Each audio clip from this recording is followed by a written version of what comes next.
Greetings. In this video, I will discuss the Grove Hill Elementary PS 157 School Improvement Action Plan, targeting writing quality individual education plans for students with disabilities. In self-contained classrooms ranging from 12 to 1 settings to more restrictive settings, integrated collaborative teaching settings, and students with disabilities receiving related services such as speech, special education teacher support services, occupational therapy, and or physical therapy. As you already know, after the state analyzed the data based on the New York City Department of Education special education reform, all of New York City schools were asked to create an action plan for school improvement within the individual education plans for students with disabilities. All students with IEPs must have IEPs that have present level of performance, clearly written quality writing that clearly states the individual needs of this child, their instructional levels, and what would benefit for these children. Each child has specific management needs in order to meet their criteria. Also, New York City Department of Education has asked the special education liaison to create an action plan by June 2017 that not only gives quality writing, but also gives access so that each child can be best placed in the appropriate setting with the least restrictive environment, as per special education reform. We will see that I have created, as a special education liaison, an action plan with the goal that by June of 2017, 70% of IEP students will have reviewed. June of 2017, 70% of the IEPs reviewed by the SIC committee will focus on programs and recommended service alignment to students' present level of performance. The SIC committee is a committee designated by myself. It stands for School Implementation Team.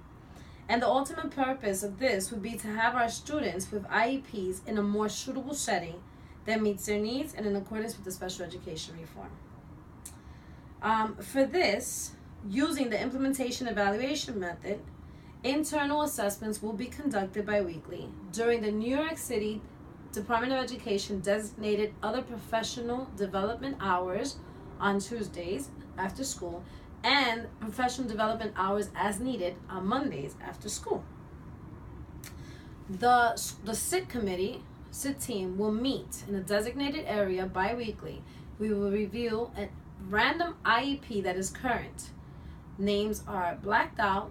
Together, we individually read the present level of performance, and based on the present level of performance, we point out characteristics that will tell us where this child should be set, what placement that child should have, according to the review.